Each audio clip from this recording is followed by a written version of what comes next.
गणेशाय नमः। प्यारे भक्तगणों, आज आप सभी श्रवण करेंगे श्री दशा माता जी की तीसरे दिन की तीसरी कथा।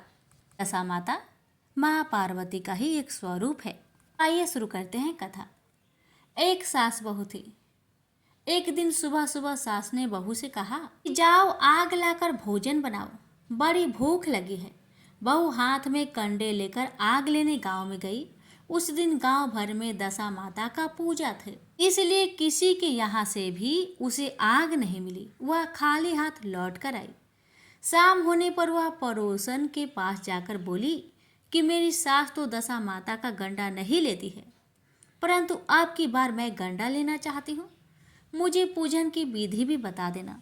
दोबारा जब गंडे लेने का समय आया तो बहू ने सास को बिना बताए दशा माता का गंडा ले लिया। 9 दिन तक वह किसी न किसी बहाने पड़ोसन के घर जाकर कथा सुनती रही। 10वें दिन उसे चिंता सताने लगी कि अब मैं पूजा कैसे करूंगी। वह मन ही मन दशा माता का ध्यान धरकर वह सोचने लगी कि आज सास कहीं बाहर चली जाए तो मैं शांति पूर्वक पूजा कर लूं। दशा माता की कृपा से सास बहू से बोली, मैं आज खेतों पर जा रही हूँ, यदि मुझे आने में देरी हो जाए तो तू मेरे लिए खेत पर खाना ले आना। बहू के मन की मुरादें पूरी हो गई। वह तो यही चाहती थी। उसने सासू माँ से कहा कि आप निश्चिंत होकर जाइए, घर का सब काम मैं निपटा लूंगी। सास के जाते ही बहू ने स्नान कर दशा माता की पूजा की। इसके बाद वह पूजा की सामग्री मिट्टी के गोले में रखकर उसे सिलाने के लिए जाने लगी थी कि उसकी सास खेतों से वापस आ गई। सास को देखकर बहू ने जल्दी से उस गोले को छाछ की मटकी में छिपा दिया। उसने सोचा कि उचित समय पर गोले को मट्ठे से निकालकर सिला आऊंगी। सास ने आते ही बहू से कहा, तू मुझे खाना देने क्यों नहीं आई? अब तक क्या करती रही?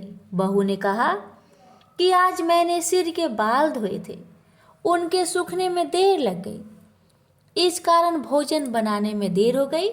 मैं थाली लगाती हूँ, आप गुस्सा त्याग कर भोजन कीजिए। सास का गुस्सा कुछ शांत हुआ। वह पैर धोकर चौकी में बैठी ही थी कि उसका बेटा भी आ गया। वह अपनी माता के साथ भोजन करने बैठ गया। सास भोजन करके उठना ही चाहती थी कि उसका बेटा बोला, मुझे तो मट्ठा चाहिए। सास ने बहू से मट्ठा देने के लिए कहा। बहू बोली, मैं तो रसोई में हूँ, आप ही इन्हें मट्ठा दे दो। सास हाथ धोकर मट्ठा लेने गई, परंतु जैसे ही उसने छाछ की मटकी उठाई तो उसमें कुछ खरखराने की आवाज आई। उसने हाथ डालकर देखा तो उसे एक बड़ा सोना का गोला मिला। सास ने आश्चर्य से बहू से पूछा, अरे इस छाछ की मटकी में यह सोना का गोला कहाँ से आया? इसे तू कहाँ से चुरा कर लाई है? यहाँ क्यों छिपा कर रखा है? मैं समझ गई कि इसी वजह से तू छाछ देने नहीं उठी। इसका भेद बता, नहीं तो मैं तेरी चमड़ी उधेड़ दूंगी। बहू बोली, मुझे कुछ नहीं पता, मेरी दशा माता जाने। मैंने तुम्हें बताए बिना दशा माता का गंडा लिया था और उनकी पूजा की थी। तुम्हारे आ जाने के कारण मैं गंडे को सिलाने ना जा सकी। तुम्हारे डर से मैंने इसे छाछ की मटकी में छिपा दिया था। दशा माता ने इसे सोने का बना दिया, इसमें मैं क्या कर सकती हूँ? सास ने बहू को गले लगा लिया और कहा, अब मैं भी तेरे साथ गंडा लिया करूंगी और विधिवत व्रत और पूजन किया करूंगी। हे दशा माता, जैसे तुमने इनको दिया वैसे ही सब भक्तों को देने की कृपा करना। प्रेम से बोलिए दशा माता की जय। अब आइए श्रवण करें माँ पार्वती की पावन कथा। आपको मैं बता दूं, दशा माता माँ पार्वती की ही एक स्वरूप है। ये पूरी पृथ्वी जलमग्न हो गया था। हर जगह जल ही जल दिख रहा था। केवल भगवान विष्णु ही अपने शेष नाग के सैया पर सोए हुए थे और उनके कानों के मैल से ही मधु और कीटव नाम के 2 राक्षस जन्म लिए। माया अनुसार उस समुद्र में ही वे प्रतापी दैत्य तरुण हो गए। अब इधर उधर जाकर उनका खेलना कूदना आरंभ हो गया। एक समय की बात है कि वे स्थूलकाय दानव समुद्र में खेल रहे थे। इतने में ही वो दोनों भाई अपने मन में सोचने लगे कि बिना कारण कार्य होना असंभव है। सब जगह यही नियम लागू है। आधार के बिना अध्यय किसी प्रकार ठहर नहीं सकता। हमें तो यही जचता है कि आराध्य देव भाव सर्वथा सिद्ध है। अब यह सुखदायी अगाध जल किस पर ठहरा है? दोनों दानव ऐसे विचार कर रहे थे, ऐसे सोच रहे थे। वो आपस में दोनों बातें कर रहे थे कि किसने इसकी उत्पत्ति की होगी और इसके पीछे क्या कारण होगा। इस जल में हम कैसे आ गए, ये सब का कारण क्या है, और हमारे उत्पन्न होने का कारण भी क्या है, और हमारे जन्मदाता का नाम क्या है, वो कौन है और कहाँ रहते हैं।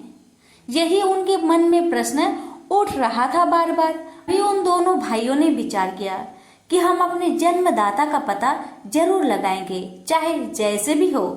छोटे भाई केटव ने कहा, भैया मधु, इस जल में हमारी सत्ता कायम रखने वाली भगवती शक्ति है। उनमें अपार शक्ति है। वे शक्ति कभी नष्ट नहीं होती। मेरी समझ से वही इस कार्य का कारण हो सकती है। वही माता ने ही विस्तृत जल की रचना की है और उन्हीं के आधार पर यह जल भी ठहरा हुआ है। वही परम आराध्य शक्ति हमारी उत्पत्ति की कारण है। इस प्रकार वास्तविक रहस्य जानने के लिए मधु और केटव का मन व्यतीत था। अभी उनकी बुद्धि किसी निर्णय तक ना पहुंच सकी थी। इतने में ही आकाश में गुजरता हुआ सुंदर बागबीज सुनाई पड़ी। सुनकर वे दोनों उनका अभ्यास करने में तत्पर हो गए। तब उस बागबीज की आकृति आकाश में इस प्रकार चमक उठी मानो बिजली कौंध रही हो। फिर तो उन्होंने किया कि यही मंत्र है, इसमें कुछ भी संदेह करने की बात नहीं। ध्यान लगाया तो उसी सगुण मंत्र की झांकी उपलब्ध हुई। अब तो वे उसी मंत्र का ध्यान और जप करने में लग गए। अन्न जल तक छोड़ दिया। मन और इंद्रियों पर उन्होंने विजय प्राप्त कर ली थी। 1000 वर्ष तक उन्होंने कठिन तपस्या की। इन दोनों भाइयों की कठिन तपस्या से माँ शक्ति प्रसन्न हो गई। माता ने उन्हें देखा। वह निश्चल रूप से माँ की तपस्या कर रहे थे। उनकी यह तपस्या को देखकर माँ के मन में कृपा ओट प्राप्त हो गई। तभी आकाशवाणी होने लगी, दैत्यो, तुम्हारी तपस्या से मैं प्रसन्न हूँ। तुम अपना इच्छा अनुसार मुझसे वर मांगो, मैं उसे पूर्ण करूंगी। आकाशवाणी सुनकर मधु और केटव ने कहा, देवी, यदि तुम हम पर प्रसन्न हो तो हमें स्वेच्छा से मृत्यु का वर देने की कृपा करो। इसका मतलब ये हुआ कि दैत्यों ने माता से वरदान मांगा कि माता, जब तक हम खुद ना चाहे तब तक हमारी मृत्यु ना हो। दैत्यों की बातें सुनकर माता ने कहा, दैत्यों, मैं तुम्हें वरदान देती हूँ कि जब तक तुम नहीं चाहोगे तब तक तुम्हें कोई मार नहीं सकेगा। यह अटल है। देवता और दानव किसी से भी तुम पराजित नहीं हो सकोगे। देवी से यह प्रदान पाकर मधु केटव को अभिमान हो गया। अब तो वो समुद्र में ही जलचर जीवों के साथ क्रीड़ा करने लगे। कुछ समय के पश्चात एक दिन अनायास ही प्रजापति ब्रह्मा जी पर उनकी दृष्टि पड़ी। ब्रह्मा जी कमल के आसन पर विराजमान थे। मधु और केटव में अपार बल था। ब्रह्मा जी को देखकर उन्हें अपार हर्ष हुआ और उनसे दोनों भाइयों को युद्ध करने की इच्छा हुई। दोनों दैत्यों ने पितामह से बोले, सुब्रत, तुम हमारे साथ युद्ध करो। अगर तुम हमारे साथ लड़ना नहीं चाहते तो इसी समय यहाँ से चले जाओ। हाँ, तुम्हारा इच्छा हो वहीं चले जाओ, क्योंकि जब तुम्हारे अंदर शक्ति ही नहीं है तब इस उत्तम आसन पर बैठने का अधिकार तुम्हारा कहाँ रह गया। मधु और केटव की बात सुनकर ब्रह्मा जी सोच में पड़ गए। पता नहीं ये दोनों दानव कितने शक्तिशाली है। शत्रु की शक्ति जाने बिना उनसे युद्ध करना ये समझदारी नहीं होती। इसलिए शेष नाग की सैया पर सोए हुए भगवान विष्णु को जगाना चाहिए। वही इन दैत्यों से वर्षों तक युद्ध कर सकते हैं। ये सोचकर ब्रह्मा जी योग निद्रा की स्तुति करने लगे। ब्रह्मा जी की स्तुति से प्रसन्न होकर योग निद्रा भगवान विष्णु जी के शरीर से हटकर एक और खड़ी हो गई। अब अमित पराक्रमी भगवान श्री हरि के सभी अंगों से निद्रा देवी का अधिकार उठ गया। मधु और केटव के संहार के लिए ही भगवती योग निद्रा ने ऐसी कृपा की थी। भगवान श्री हरि उठकर बैठ गए। अपने सामने ब्रह्मा जी को देखकर उन्होंने पूछा, पद्म योनि ब्रह्मा जी, आप जब तब छोड़कर यहाँ कैसे आ गए? क्यों आप इतने चिंतित हैं? आपका मन भय से अत्यंत घबराया हुआ क्यों है? मुझे बताइए। तब ब्रह्मा जी बोले, भगवान, मधु और केटव दो दैत्य आपके कान के मैल से उत्पन्न हुए हैं। उनका रूप बड़ा ही भयंकर है और वे अपार बली हैं। वे दोनों मुझे मारने के लिए उपस्थित है। उन्हीं से डरकर मैं आपके पास चला आया हूँ। अब आप ही मेरी सहायता कर सकते हैं। विष्णु जी बोले, ब्रह्मा जी, आप चिंता न करें। वे मूर्ख अपनी आयु खो चुके हैं।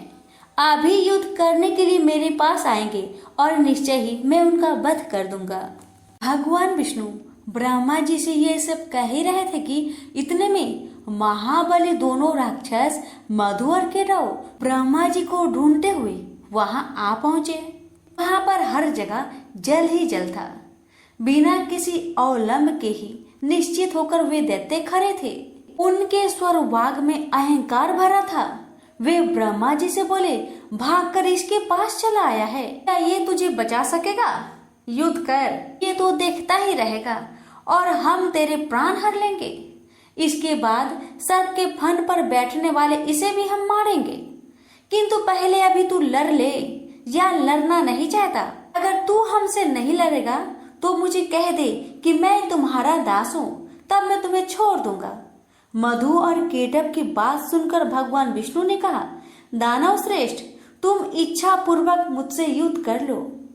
तुम बड़े ही बली हो, तुम्हें असीम अभिमान हो गया है। यदि युद्ध करने की अभिलाषा हो तो आ जाओ, मैं तुम्हारा अभिमान दूर कर दूंगा। भगवान विष्णु की बात सुनकर मधु और केटव की आंखें क्रोध से लाल हो गया। वे बिना किसी सहारे जल में ही खड़े थे, फिर भी श्री हरि से युद्ध करने के लिए तैयार हो गए। मधु कुपित होकर तुरंत ही भगवान से लड़ने के लिए आगे आ गया। अभी केटव वहीं पर ठहर गया। दो मत वाले पहलवान की भांति भगवान विष्णु और मधु मल्ल युद्ध करने लगे। मधु के थक जाने पर केटव लड़ने आता, और जब केटव थक जाता तो मधु लड़ने आता। ये दोनों बारी बारी करके भगवान के साथ लड़ने चले आते। मधु और केटव के साथ भगवान विष्णु लड़ रहे थे। उस समय ब्रह्मा जी और भगवती शक्ति ये दोनों आकाश में खड़े होकर ये दृश्य को देख रहे थे। मधु और केटव को कोई श्रम नहीं हुआ, लेकिन भगवान विष्णु थक गए थे। जब 5000 वर्षों तक लड़ाई होती रही, तब भगवान श्री हरि मधु और केटव की मृत्यु के बारे में विचार करने लगे और सोचने लगे, अरे मैंने 5000 वर्षों तक युद्ध किया, फिर भी इन भयंकर दानवों को श्रम तक नहीं हुआ, इन्हें थकान नहीं हुआ और मैं थक गया हूँ। तो बड़ी हैरानी करने वाली बात है, मेरा बल और पराक्रम कहाँ चला गया? ये दानव सदा स्वस्थ ही कैसे रह जाते हैं? कौन सा ऐसा कारण है इस समय उपस्थित हो गया है? भगवान विष्णु को चिंता करते देखकर मधु और केटव को अपार हर्ष हुआ। तब वे मतवाले दानव मेघ की भांति गंभीर वाणी में बोले, विष्णु, यदि तुम में बल नहीं रहा और युद्ध करने से थकान आ गई हो तो मस्तक तक हाथ जोड़कर कह दो कि मैं तुम लोगों का दास बन गया। यदि यह नहीं जचे, अभी कुछ शक्ति शेष रह गई हो तो आओ मुझसे युद्ध करो, तुम्हें तो हम मार ही डालेंगे, साथ ही इस 4 मुख वाले ब्रह्मा के भी प्राण को हर लेंगे। मधु और केटव दोनों राक्षसों की बात सुनकर भगवान ने कहा, जो थक गया हो, डरा हो, जिसके हथियार गिर पड़े हो, स्वयं गिर गया हो, अथवा जो अभी बालक हो, इन पर कभी भी सुरवीर प्रहार नहीं करते। यही सनातन का धर्म है। ऐसे भी इस युद्ध में मैंने 5000 वर्ष तक अकेले ही लड़ा हूँ और समान बल वाले तुम दोनों भाई लड़ रहे हो। तुम दोनों समय समय पर जैसे आराम कर लेते हो, वैसे ही मैं भी कुछ आराम करना चाहता हूँ। आराम करने के बाद मैं फिर तुम दोनों से युद्ध करूंगा, इसमें क्या संदेह है। माना तुम दोनों महान मत वाले सूरवीर हो, परंतु कुछ समय तक ठहरो, मुझे भी तो विश्राम कर लेने दो, फिर न्यायपूर्वक युद्ध करेंगे। भगवान विष्णु की बात सुनकर मधु और केटव शांत हो गए। फिर युद्ध होगा, ऐसा निश्चय करके कुछ समय के लिए दूर जाकर खड़े हो गए। चतुर्भुज भगवान विष्णु ने देखा कि मधु और केटव यहाँ से बहुत दूर चले गए हैं। भगवान ने उनकी मृत्यु क्यों नहीं हो रही है, इसका कारण सोचा। बहुत सोच विचार करने पर उन्हें ज्ञात हुआ कि भगवती ने इन्हें वरदान दिया है, ये जब चाहेंगे वही इनकी मृत्यु हो पाएगी, अन्यथा नहीं। ये कारण है कि ये दोनों दानव अभी तक शांत नहीं हो रहे हैं। मैंने व्यर्थ में ही इतनी घोर लड़ाई की, मेरे परिश्रम का कुछ फल भी नहीं मिला। ये कैसे मरेंगे ये ठीक जाने बिना अब मैं युद्ध करूं भी तो किस प्रकार करूं। दोनों दानव तो वर के प्रभाव से घमंड में चूर हो रहे हैं। बिना युद्ध की ये मरेंगी भी तो कैसे। भगवती वर दे चुकी है, वह उसे टाल नहीं सकती। अतः मैं अब सभी मनोरथ पूर्ण करने वाली उन विद्यामयी शक्ति की शरण में चलूं, क्योंकि अब उनके प्रसन्न हुए बिना कार्य सिद्ध नहीं हो सकता। भगवान विष्णु यह सोच ही रहे थे कि इतने में ही भगवती योग निद्रा ने उन्हें दर्शन दिया। उस समय वे कल्याणमयी देवी आकाश में विराजमान थी। भगवान विष्णु को योग का ज्ञान तो था ही। उन्होंने बड़े ही करुणा पूर्ण स्वर में उन रहस्यपूर्ण मधु केटव के संहार होने के लिए भगवती भुवनेश्वरी की स्तुति की। भगवान विष्णु की स्तुति करने पर देवी ने कहा, हे विष्णु, तुम देवताओं के स्वामी हो, आप पुनः युद्ध करने के लिए तत्पर हो जाओ। अब ये दोनों दानव ठग कर मारे जा सकेंगे। मेरी वक्र दृष्टि से ये अवश्य ही मोह में पड़ जाएंगे। माया से ये दोनों मोहित हो जाएंगे। उसी समय तुम शीघ्र ही इन दोनों को मार डालना। भगवती की वाणी सुनकर भगवान विष्णु युद्ध भूमि में आकर खड़े हो गए। वे महाबली दानव बड़े ही विचारशील थे। युद्ध की इच्छा से वो भी सामने उपस्थित हुए। भगवान विष्णु को सामने देखकर उन्हें बड़ा हर्ष हुआ। वे बोले, विष्णु ठहरो, युद्ध करो। तुमने लड़ने की उत्कट इच्छा तो ली ही है। हार और जीत में प्रबंध प्रबल होता है, यह निश्चय जानकर तुम्हें युद्ध में ही लगना चाहिए। बलवान विजयी होता है, किंतु कभी कभी भाग्यवश दुर्बल भी विजयी पा सकता है। इसलिए महात्मा पुरुष को चाहिए कि किसी भी परिस्थिति में हर्ष और शोक ना करे। मैं सदा से दानव का शत्रु हूँ। प्राचीन समय में बहुत से दैत्य मुझसे पराजित हुए हैं। यह जानकर हर्ष और इस समय इन मधु केटव से मैं हार गया, ये शोक करना तुम्हारे लिए अनुचित है। यह कहकर मधु केटव युद्ध के लिए डट गए। उन्हें देखकर विष्णु ने बड़े ही विचित्र ढंग से घुसा मारा। बलाभिमानी उन दैत्य ने भी विष्णु को घुसा से चोट पहुंचाई। ऐसा परस्पर घोर युद्ध होने लगा। लड़ते हुए उन अपार बलशाली दानव को देखकर श्री हरि ने कतार भाव से भगवती की ओर देखा। उन्हें देखकर भगवती ने अट्टहास किया। उनकी आंखें लाल हो गई थी। साथ ही उन्होंने कामदेव की बाणों की तुलना करने वाले अपने कटाक्ष भरे नेत्रों से उन दैत्यों को आहत कर दिया। भगवती मुस्कुराई हुई तिरछी नजरों से उनकी ओर देख रही थी। उनके उस अवलोकन में प्रेम और मोह भरा था। फिर तो भगवती की तिरछी चितवन को देखकर दुरात्मा मधु और केटव तुरंत मोहित हो गए। मदन सुरों में उनका मन व्यतीत हो उठा। वे देवी की ओर देखते ही रह गए। भगवान विष्णु काम साधने में सतर्क तो थे ही। वे देवी के अभिप्राय को देखकर समझ गए कि अब दैत्य मोहित हो चुके हैं। फिर तो हंसकर मेघ की भांति गंभीर वाणी में उन्होंने कहा, वीरो, तुम्हें जो इच्छा हो वर मांग लो। मैं तुम्हारे युद्ध कौशल से अत्यंत प्रसन्न होकर अवश्य वर देने को तैयार हूँ। प्राचीन समय में युद्ध करने वाले बहुतेरे दानव मेरे सामने आए, किंतु मैंने तुम्हारे समान न तो किसी को देखा है और न ही सुना है। तुम बड़े ही अनुपम बलवान हो, अतएव मैं तुमसे बहुत प्रसन्न हूँ। तुम दोनों भाइयों की अभिलाषा में अवश्य पूर्ण करूंगा। उस समय मधुकेटव काम से आतुर थे। उन्हें अपने बल का अभिमान तो था ही, उनकी आंखें कमल के समान थी। जगत को आह्लादित करने वाली भगवती महामाया सामने विराजमान थी। भगवान विष्णु की बात सुनकर भी दानवों की आंखें देवी की ओर लगी रही। उन्होंने कहा, विष्णु, हम मांगने नहीं आए हैं, तुम हमें क्या दे सकोगे? हम ही तुम्हें देने को तैयार है। तुम चाहो सो मुझसे मांग लो, हम भी तुम्हारे युद्ध से बहुत प्रसन्न हैं। मधुकेटव की बात सुनकर भगवान विष्णु ने कहा, यदि तुम लोग अब मुझ पर प्रसन्न हो और मुझे वर देना चाहते हो तो बस तुम दोनों मेरे हाथ से मौत स्वीकार कर लो। भगवान विष्णु की बात सुनकर मधुकेटव महान आश्चर्य में पड़ गए। वे हमें ठग गए मानकर खड़े रहे। उनके मुख पर शोक की घटा घिर आई। सर्वत्र जल जल भरा हुआ था। कहीं भी प्राकृतिक भूमि दिखाई नहीं दे रही थी। यही मन में विचार करके वे दोनों राक्षस बोले, विष्णु, हे जनार्दन, तुम देवताओं के स्वामी हो। तुमने भी पहले वर देने की बात कही थी। तुम कभी झूठ नहीं बोलते, अतः हमारा भी अभिलाषा वर लो। हमारा वर यही है कि जल शून्य विस्तार वाले स्थान पर हमारा वध करो। हमने तुमसे मौत स्वीकार कर ली है, किंतु तुम भी वचन का पालन करना। भगवान विष्णु ने सुदर्शन चक्र को याद किया। साथ ही वे हंसकर बोले, महाभाग, जल शून्य विस्तृत स्थान पर ही तुम्हें मार रहा हूँ।